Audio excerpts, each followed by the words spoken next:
कविता संग्रहाचं स्वागत करूया। आपल्यासाठी हे नाही कविता संग्रह आपल्यासाठी सवलतीच्या दरात विक्रीसाठी उपलब्ध आहेत, ती पण मी आपल्याला विनंती करते।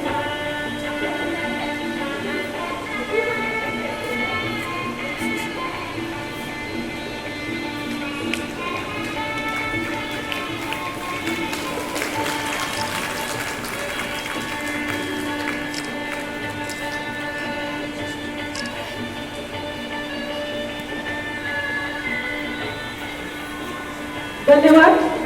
तीनही कविता संग्रहाचं